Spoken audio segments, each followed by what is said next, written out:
Boa noite, igreja. Que a paz de Deus esteja com todos vocês.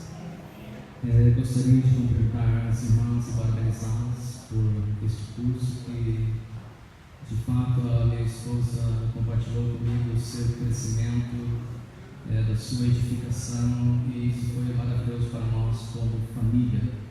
Portanto, eu também encorajo todos as irmãs que desejarem fazer, que participem, porque ele vai trazer grandes bênçãos para você, para a sua família, para o seu casamento. E, portanto, esse é um dia de grande vitória. E o texto que eu gostaria de comentar com a igreja nessa noite está em Romanos 8:37, que diz que nós somos mais do que vencedores. Está na tela, eu vou ler logo em seguida, mas gostaria de consorciá-lo com a ideia de sermos curados para curar. E dentro desta cura, irmãos, está a forma de nós enxergarmos como Cristo nos faz mais do que vencedores. Talvez a gente possa se sentir derrotado, fracassado, frustrado por um ou por outro problema, por uma outra peça que a vida nos aplica, mas nós que já aceitamos Jesus como Salvador, que somos novas criaturas, que temos nossos nomes escritos no livro da vida, devemos lembrar que em Cristo nós somos mais do que vencedores. E nós falaremos de 3 aspectos desta afirmação nesta noite. Portanto, vamos ler Romanos 8:37, eu creio que está na tela, não sei se todos conseguem ver, mas vamos ler juntos. Mas em todas essas coisas somos mais que vencedores por meio daquele que nos amou. Amém. Muito obrigado, igreja. Nós, cristãos, enfrentamos todos os tipos de problemas na vida. Enfrentamos tribulações, tentações, angústias, desesperos, frustrações. Tudo que você pode imaginar que o cristão ele também enfrenta em sua vida. E Satanás, o grande inimigo de Deus e de nossos irmãos, conforme diz Apocalipse 12:10, ele está sempre à procura de uma oportunidade para nos humilhar, para nos envergonhar e também para nos derrotar. O texto de Romanos 8:35 nos mostra uma longa lista de coisas que ele usa para alcançar os seus objetivos. Entre eles estão a tribulação, a angústia, a perseguição, a fome, a nudez, o perigo, a espada e qualquer outra coisa que você possa estar enfrentando no seu dia a dia. E no verso 36 de Romanos 8, Paulo cita o verso 22 de Salmo 44 para mostrar quão desesperadora a situação pode tornar. Diz o texto: por amor de ti enfrentamos a morte todos os dias, somos considerados como ovelhas destinadas ao matador. Veja só, a situação não é confortável, a situação não é de retirada, a situação não é de sentar-se e esperar, não, é uma situação muito delicada, porque quando seguimos a Jesus, vêm as lutas, vêm as perseguições, vêm as tribulações. Nós também queremos crescer espiritualmente, e ao crescer espiritualmente, há aquelas dores do crescimento, há aquelas coisas que precisam ser ajustadas na família, no coração, na mente. Tudo isso vai concorrendo para que a luta fique ainda maior. Porém, apesar de todas estas coisas, Paulo ele diz que nós somos mais que vencedores. Não somos apenas vencedores, nós somos mais do que vencedores. E o que significa então ser mais que vencedores? Veja só, um vencedor é alguém que vence ou derrota um inimigo, ou alguém que supera um grande problema. Essa pessoa é de fato um vencedor. Todavia, alguém que é mais que vencedor é alguém que alcança uma vitória que é mais do que extraordinária. É alguém que alcança uma vitória que é extraordinária e maravilhosa ao mesmo tempo, assim como aquela vitória que Cristo alcançou sobre a cruz em nosso favor. Louvado seja o seu nome. E é dessa forma então que Paulo escreve ou descreve a vitória que nós alcançamos sobre o mundo, sobre o pecado, sobre a perseguição, sobre o sofrimento, sobre Satanás, o nosso maior inimigo. Sobre tudo isso somos mais que vencedores. Todavia, surge então uma pergunta que é: como é que isso acontece? Como é que nós somos mais que vencedores? Quais são esses 3 aspectos dos quais somos mais que vencedores? Em primeiro lugar, nós somos mais que vencedores porque alcançamos vitórias extraordinárias e maravilhosas no presente. Hoje, atualmente, no presente, há muitos exemplos na Bíblia acerca do povo de Deus vencendo batalhas, vencendo inimigos no momento presente. E com certeza vocês devem lembrar a ocasião quando um grande exército veio atacar o rei Josafá. Ele orou e disse o seguinte ao Senhor: Senhor Deus dos nossos antepassados, não és tu o Deus que está nos céus? Tu governas sobre todos os reinos do mundo. Força e poder estão nas tuas mãos, e ninguém pode opor-se a ti. Não és tu o nosso Deus que expulsaste os habitantes desta terra perante Israel, teu povo, e a deste para sempre aos descendentes de teu amigo Abraão? Eles a têm habitado e nela construíram um santuário em honra do teu nome, dizendo: se alguma desgraça nos atingir, seja o castigo da espada, seja a peste, seja a fome, nós nos colocaremos em tua presença diante deste templo, pois ele leva o teu nome, e clamaremos a ti em nossa angústia, e tu nos ouvirás e nos salvarás. 2 Crônicas 20, versos 6 a 9. Veja só, o problema era grande demais para o rei Josafá. Eles eram um exército pequeno, eles não tinham muita força, não tinham muito como lutar com esse grande exército que estava cercando a cidade. Mas ele tinha uma arma poderosa que era a oração, e foi isso que ele fez. Eu devo imaginar, e creio que estou 100% certo, que as irmãs ao longo do curso oraram muito umas pelas outras, não é verdade? Estou mentindo? Não, é isso aí. A oração é um dos nossos maiores aliados. Quando nós clamamos a Deus, a resposta pode até demorar, mas na hora certa ela virá. Josafá orou ao Senhor, e veja só o que aconteceu. O Espírito Santo do Senhor veio sobre Jaziel, profeta, e ele disse: escutem todos os que vivem em Judá e em Jerusalém, e o rei Josafá também. Assim lhes diz o Senhor: não tenham medo, nem fiquem desanimados por causa deste grande ou deste enorme exército, pois a batalha não é de vocês, mas de Deus. Amados, aqui começa uma luz surgir quando nós começamos a entender que este problema que você está enfrentando não é somente seu. Essa enfermidade que você está passando não é somente sua. Este momento de escassez financeira não é somente seu. Esse problema é de Deus também. Nós somos seu filho, Ele é nosso Pai, e portanto Ele compartilha das nossas lutas, dos nossos problemas e das nossas dificuldades. Você não está sozinho. Deus está com você, passando com você neste mesmo vale que você está passando. E isso, amados, é muito aliviante, é maravilhoso quando nós entendemos que nós não estamos segregados, separados, deixados de lado por Deus. Não, Deus está conosco, ainda quando a batalha é mais severa, mais difícil. É aí que Ele mostra para nós o seu poder e a sua graça. Portanto, a batalha ela não é de vocês, disse o profeta Jaziel, mas de Deus. Quantos creem nisso? Amém. Aleluia, louvado seja o nome do Senhor. Veja então o que aconteceu quando eles foram à guerra. Depois de consultar o povo, Josafá nomeou alguns homens para cantarem ao Senhor e o louvarem pelo esplendor de sua santidade.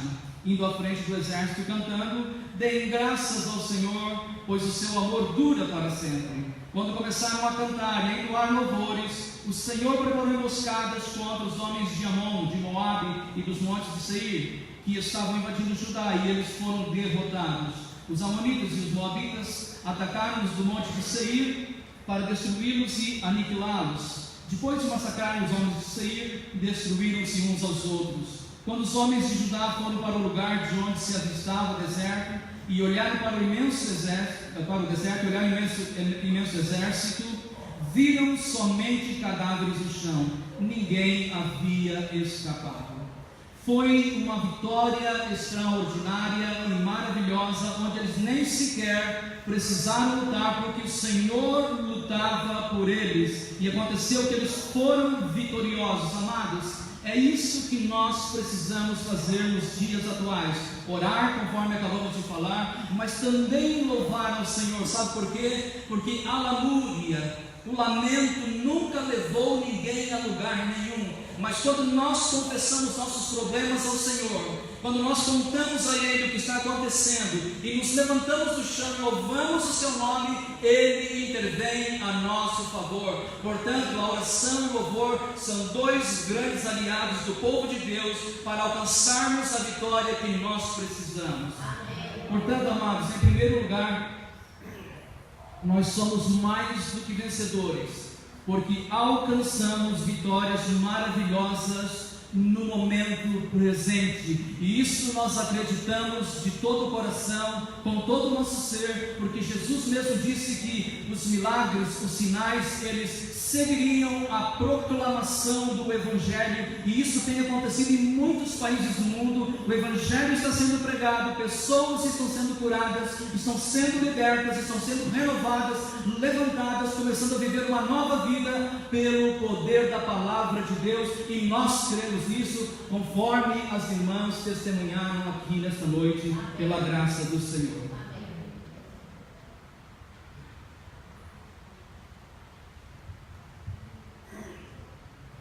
Em segundo lugar, nós somos mais do que vencedores, porque alcançamos vitórias extraordinárias, até mesmo quando parece que Satanás ganhou a batalha. Talvez exista alguém aqui que diga: a minha batalha está perdida, estou derrotado, estou derrotada, não vejo saída, não vejo solução. Querido irmão, querida irmã, não se equivoque. Não, você não está derrotado, você não está derrotado. Tenho boa notícia para você nesta noite. E eu creio que um dos melhores exemplos ou ilustrações da Bíblia é a história do querido jovem José. Ele foi traído pelos seus próprios irmãos, veja só. Não foram os estranhos que o traíram, mas os próprios irmãos o traíram e o venderam como mercadoria barata para os midianitas. E chegando no Egito, esses mercadores midianitas venderam esse jovem José, que era muito amado de seu pai, a um senhor chamado Potifar. Ele foi vendido então como escravo. E depois de um certo tempo, ele foi acusado pela esposa de Potifar e acabou sendo jogado no cárcere. Parece que José estava de montanha abaixo, né? Parece que ele estava caindo no precipício de ponta cabeça e não havia nada para segurá-lo até que ele alcançasse o lugar de prisioneiro de Faraó. Mais tarde, quando ele já era primeiro-ministro e os irmãos foram desculpar-se com ele depois da morte do pai, veja o que ele disse.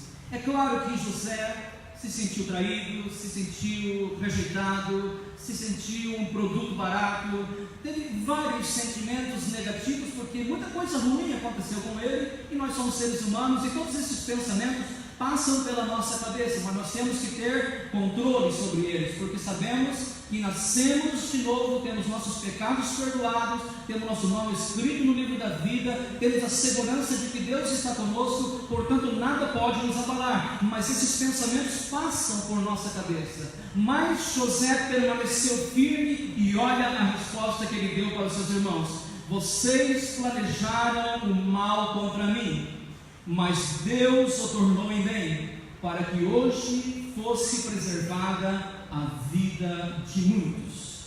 A princípio parecia que Satanás tinha ganhado a batalha, e parecia que os sonhos de José jamais iriam se tornar realidade. Ele agora era um prisioneiro. Mas sabe de uma coisa? Deus estava no controle da vida de José. E eu gostaria de perguntar: quem aqui acredita que Deus está no controle estrito da sua vida? Amém. Amém. Nós cremos, amados. Não cai uma folha da árvore sem a permissão de Deus. Os cabelos de nossa cabeça estão todos contados, nem o pardal morre sem que Deus perceba. Deus tem um controle rigoroso dos nossos dias, da nossa vida, dos nossos momentos, de tudo que nós passamos, das angústias, das palavras que foram malditas contra nós, das acusações que sofremos, problemas que enfrentamos, qualquer coisa que você possa imaginar, Deus tem tudo anotado, digamos, no seu caderno. E Ele conhece você e eu melhor do que nós mesmos nos conhecemos. Então, veja só, quando tudo parecia indicar que Satanás tinha ganhado a batalha sobre a vida de José, as coisas mudaram e de uma hora para outra ele saiu da prisão para ser o primeiro-ministro do Egito. E aí os irmãos vieram então e disseram: poxa, ele agora pode nos castigar, papai já morreu e tal, né? E foram conversar com ele, mas José não tinha mágoas, José não tinha rancor, ressentimentos. Pastor Cacuto, conforme nós discutimos hoje na manhã na escola bíblica dominical aqui, José tinha o seu coração na presença de Deus, seu coração era transparente diante de Deus, as suas emoções eram curadas, seus sentimentos foram purificados durante todo aquele tempo, e ele tinha uma palavra de ânimo, de encorajamento para os seus irmãos, em vez de crítica, digamos, de censura pelo que eles tinham feito para ele. Então ele disse: olha, vocês planejaram o mal contra mim, mas Deus o tornou em bênção, Deus o tornou em bem, para que hoje fosse preservada a vida de muitos. Amados, veja só, você pode até perguntar e dizer: mas será que realmente dessa tragédia que eu vivi, desse problema que eu passei, dessa desgraça, desta infâmia, de tudo isso que eu passei, será que Deus pode trazer algo de bom disso? Pode, veja só, o maior benefício que nós temos como cristão, que é a salvação e o perdão de nossos pecados, chegou até nós de que maneira? Através da tragédia do Calvário, através daquele sacrifício incrível que Jesus sofreu em nosso lugar. Ele foi preso, foi desrespeitado, foi injuriado, foi chicoteado, foi pregado na cruz, foi deixado lá por algum tempo para sofrer, foi traspassado no lado com uma lança, finalmente ele morreu, mas ali da sua morte, Deus estava trazendo salvação para toda a humanidade. E se de Cristo, amados, Ele pode trazer a bênção da salvação, a bênção da restauração, a bênção do perdão dos seus problemas, Ele pode trazer bênção também, coisa que você jamais pode imaginar, Ele pode fazer através de tudo isso que você já passou.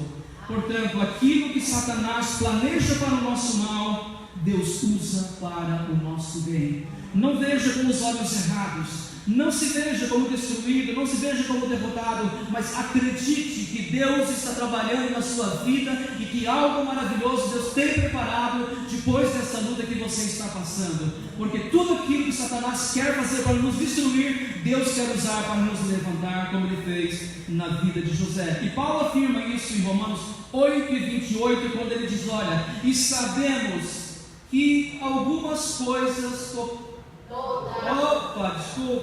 todas as coisas contribuem juntamente para o bem daqueles que amam a Deus, daqueles que são chamados segundo o seu propósito. Quantos chamados temos aqui esta noite?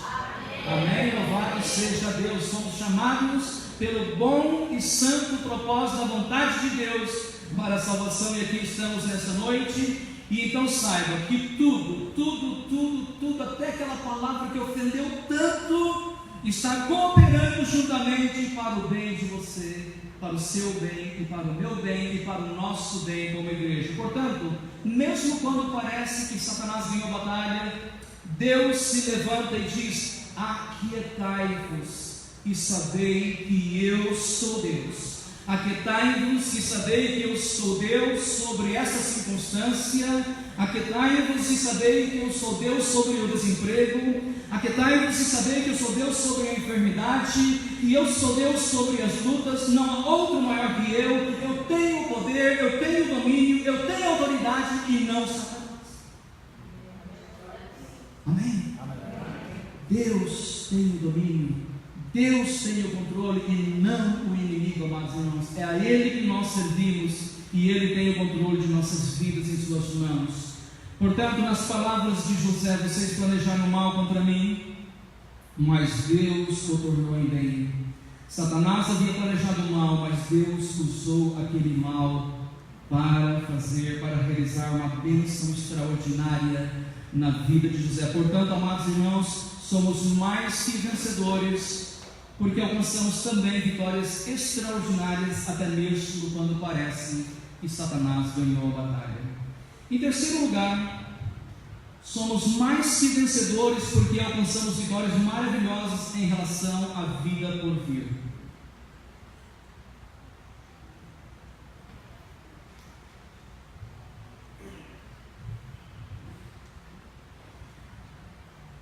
A nossa vida não representa apenas aqueles anos que nós palmilhamos na face da terra. Há uma vida eterna que nós esperamos, e todos aqueles que aceitaram a Cristo como seu único e suficiente Salvador têm a esperança de passar essa eternidade ao lado de Deus. E essa é a nossa maior esperança. Eu sei que muitos esperam se casar, muitos esperam se graduar, e isso tudo é bom, é maravilhoso. Muitos esperam constituir uma família com 2, 3 filhos, uma família linda, abençoada. Tem sonhos para viajar, tem sonhos para comprar um apartamento, e é bom sonhar, isso é bíblico, é maravilhoso. Mas há um sonho que às vezes fica um pouco esquecido em nosso meio, que na verdade deveria permear toda a nossa vida, desde o amanhecer até o pôr do sol, de domingo a domingo, que é o sonho, que é a ideia, que é a promessa feita por Deus, de que nós passaremos as dificuldades que eles experimentarem. E aqueles irmãos não têm as mesmas esperanças que nós temos aqui no Brasil, ou outros têm na Europa, nos Estados Unidos e Canadá. Há pastores na África que não têm um par de sapatos para calçar. Mas se você perguntar para ele: pastor, você está triste, desanimado, frustrado, decepcionado porque você é pastor e não tem um par de sapatos? Ele vai dizer, e ele vai responder com um sorriso, ele vai dizer: não, amado, eu tenho uma esperança maior do que essa. Mas pastor, você não tem uma BMW, você não tem um carro a 0 km. Ele vai sorrir e vai dizer: não tem problema, porque eu sei em quem tenho crido e eu sei o céu que me espera. E a Bíblia fala muito disso lá, e nós temos que nos lembrar, amados, porque nós vamos passar por lutas, vamos passar por problemas, mas há um céu nos esperando, e tudo que nós precisamos fazer, sabe o que é? É dizer: Senhor Jesus, perdoa os meus pecados, escreve meu nome no livro da vida e faz de mim uma nova criatura. E naquele momento, seus pecados são perdoados, seu nome escrito no livro da vida, e você tem o direito, a garantia da vida eterna com Deus para sempre. Louvado seja o seu nome. Quer saber um pouquinho como que é esse céu? Apocalipse 21, de 1 a 5. João, um dos apóstolos que caminhou com Jesus, escreveu logo ao redor da virada do 1º século, e ele diz: eu vi um novo céu e uma nova terra, porque já o primeiro céu e a primeira terra passaram, e o mar já não existe. E eu, João, vi a cidade santa, a nova Jerusalém, que de Deus descia do céu, adereçada ou enfeitada como uma esposa ataviada para o seu marido. E ouvi uma grande voz do céu que dizia: eis que o tabernáculo de Deus, eis aqui o tabernáculo de Deus com os homens, pois com eles habitará, e eles serão o seu povo, e o mesmo Deus estará com eles e será o seu Deus. E Deus limpará de seus olhos toda lágrima, e não haverá mais morte, nem pranto, nem clamor, nem dor, porque já as primeiras coisas são passadas. E o que estava sentado sobre o trono disse: Eis que faço nova todas as coisas. E disse-me: Escreve, porque estas palavras são verdadeiras e fiéis. Aqui nós passamos por dores, passamos por lutas, sofrimentos, escassez, mas ali não haverá isso, não haverá morte, não haverá dor, não haverá partir. Deus limpará de nossos olhos todas as lágrimas. E amados, esta é uma das razões pela qual nós nos reunimos todos os domingos para buscar a presença do nosso Deus. Essa é uma das razões pela qual também uma vez por mês nós celebramos a Santa Ceia, porque ela aponta para o sacrifício que Cristo fez por nós lá atrás no Calvário, mas aponta também para a vida eterna que nós esperamos da parte de Deus. E se você nesta noite quiser fazer parte deste grupo, creio que o pastor Cacuto fará um convite para você nesta noite. E não deixe para mais tarde, não deixe para amanhã, porque esta glória que nos espera, ela é grande demais para que nós venhamos a perder por qualquer razão. Portanto, lembre-se disso. Nós temos ou somos mais do que vencedores, porque temos a certeza da vida eterna em Cristo Jesus. Agora veja só, existe vitória maior que esta?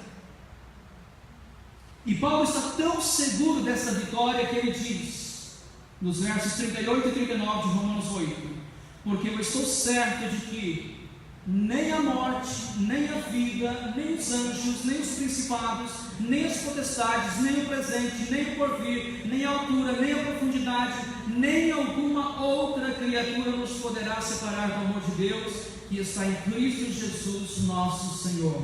Essa salvação é garantida, irmãos. Não há risco de nós perdê-la. Uma vez que você aceitou Jesus, Ele te salva e Ele põe o selo do Espírito Santo em você. O Espírito Santo vai caminhar com você 24 horas por dia. Aonde você for, Ele vai conversar com você, irá te guiar em toda a verdade e confirmará essa salvação na sua vida. E Paulo nos diz isso, começando com a seguinte frase: pois eu estou certo. Nós não temos dúvidas também de que isso é verdade. Vamos rumar à conclusão então. Vejam só, irmãos, eu falei sobre 3 aspectos sobre os quais somos mais do que vencedores. Primeiro, porque alcançamos vitórias de fato extraordinárias no presente. Quantos aqui já receberam vitórias nesse sentido? Por favor, levante uma das mãos. Que lindo, que maravilha. Então não estou mentindo, pastor Cacuto, e nem tampouco a Bíblia está mentindo. Ela é fiel, a palavra de Deus é fiel e verdadeira. Em segundo lugar, porque alcançamos maravilhosas vitórias, mesmo quando tudo parece estar perdido e Satanás ganhado a vitória. Já passei por momentos assim também, mas Deus me levantou e mostrou para mim que Ele é Deus, louvado seja o seu nome. Em terceiro lugar, porque alcançamos a maravilhosa vitória da vida que está por vir. Ela já é nossa. Ela já é garantida. Há um selo em nós, o selo do Espírito Santo, que ninguém pode remover, que garante essa salvação maravilhosa que nós temos. Portanto, amado irmão, amada irmã, eu não sei que tipo de luta você pode estar passando hoje. Talvez você não tenha tido forças para orar, para ler a Bíblia, para jejuar, para descansar em Deus como gostaria, mas não fique desanimado. Antes de dizer aos Romanos no verso 37, mas em todas essas coisas somos mais do que vencedores por aquele que nos amou, Paulo diz nos versos 26 e 27 o seguinte: ele diz, da mesma forma, da mesma maneira, o Espírito nos ajuda em nossa fraqueza. Eu confesso que eu sou fraco, forte somente é Jesus, e por isso que Ele pode nos ajudar. Então, o Espírito nos ajuda em nossa fraqueza, pois não sabemos orar como nós deveríamos orar, mas o próprio Espírito intercede por nós com gemidos inexprimíveis. E aquele que sonda os corações conhece a intenção do Espírito, porque o Espírito intercede pelos santos de acordo com a vontade de Deus. Veja só, você não está sozinho. Você é fraco, mas tem alguém forte com você. Você se sente um pouco abatido, mas Deus está do seu lado. Você se sente um pouco como que combalido, mas a força de Deus está com você, porque o seu Espírito habita em você. E além do mais, no verso 35, como já mencionei, Paulo declara que quem é que pode nos separar do amor de Deus? Será que a luta, a escassez, a tribulação, o problema, a afronta? Nada disso pode nos separar do amor de Deus. Portanto, amado, lembre-se, Deus te ama, e Ele te conhece pelo seu nome. Ele sabe o seu endereço, Ele sabe quantos reais você precisa, e quantos centavos também. Ele sabe qual é o seu problema, e tudo que você precisa fazer nessa noite é confiar no seu amor leal, que nunca, jamais falha. Deus jamais te deixou e jamais irá te abandonar. Hudson Taylor, o grande missionário inglês para a China, estava tão fraco em seus últimos meses de vida por causa da avançada idade, que ele escreveu uma carta a um amigo dizendo o seguinte: estou tão fraco que nem posso escrever. Não posso ler a Bíblia. Esse homem leu a Bíblia, eu creio que uma centena ou mais de vezes, e algumas vezes de joelho, debruçado, pegando a luz que entrava pela janela, porque na época não havia eletricidade. E ele lamenta agora por nem poder ler a Bíblia, e também por nem sequer poder orar. E ele diz: só posso ficar quieto nos braços de Deus, como uma criança, e confiar.